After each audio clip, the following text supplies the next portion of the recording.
Be ready. 5 seconds. Start. Mr. Speaker, sir, yesterday the Honorable Minister and today the Chairman of the Select Committee have fully explained the various clauses of the bill and certain important changes that have been effected by the Select Committee.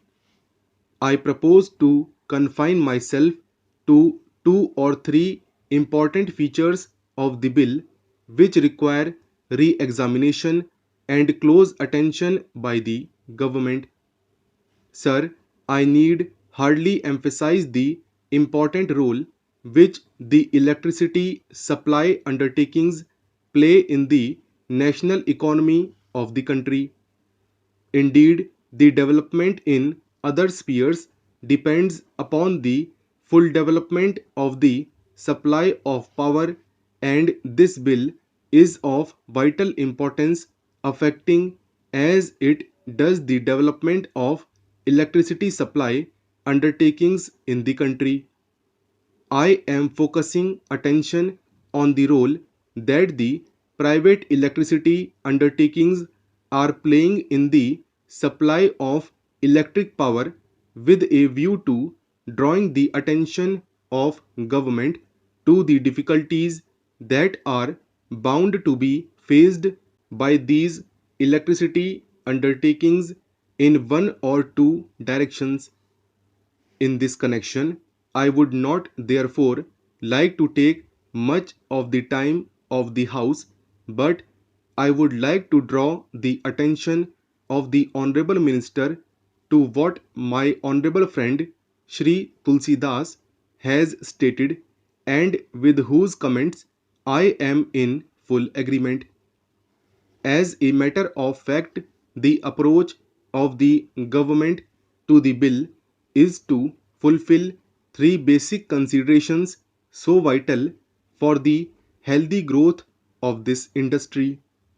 Firstly, that its proper control and regulation is but necessary.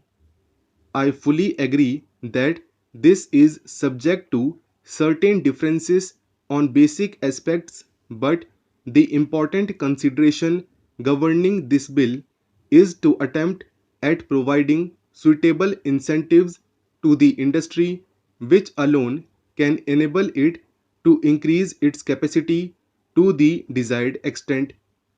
Therefore, I would like to refer to the incentives as provided in the bill and to the need for liberalizing the clause in respect of the fair return to the investors in these undertakings.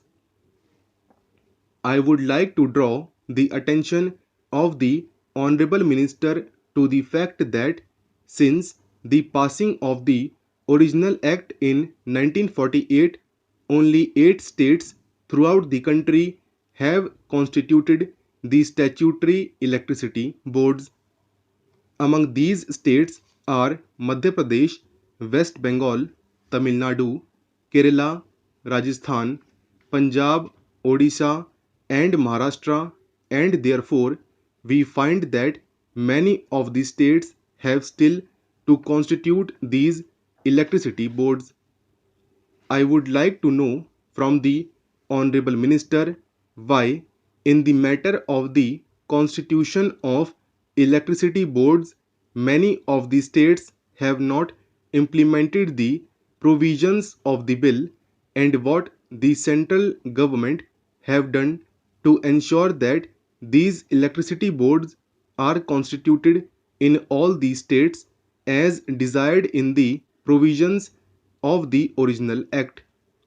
Perhaps it may have been the problem of taxation which some of the states may have in view while not proceeding with the constitution of the electricity boards, but whatever might be the reason, and even as far as this question of taxation is concerned, the central government may have to lay down some sort of subvention or such other assistance as is found necessary.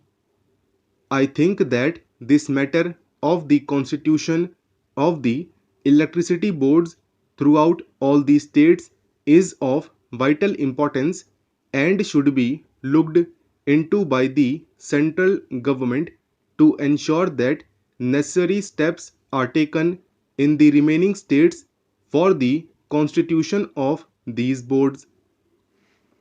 I would now like to say something about the deferred taxation reserve, about which the Honorable Minister yesterday said that the amendment regarding this has been brought forward at the instance of the Federation of Electricity Undertakings. The whole complication arises due to the fact that the provisions of the Income Tax Act and the provisions of the Electricity Supply Act are contradictory to each other. While the Income Tax Act, with an accelerated depreciation in earlier years, results in larger tax relief in the earlier period, and thereby the tax liability of the undertakings is deferred for a future period. The Electricity Supply Act restricts the provision of depreciation to a much lesser degree, and to that extent the profits of the electricity undertakings in regard to the income tax development and depreciation rates are restricted. That act lays down a smaller depreciation as compared to what is allowed under the Indian Income Tax Act. What has now been done has been put with certain restrictions that it does not really solve the demand that was put forward by the Federation. As a matter of fact, if the electricity undertakings should have been allowed to set aside that reserve for taxation liability for future years out of the profits which they earn year by year out of the rate increase which they have put into force from time to time, that would have met the needs of the situation, but the clause as it has emerged would rather create more difficulties than solve them, and it has therefore been further represented to the minister by the Federation of Electricity Undertakings.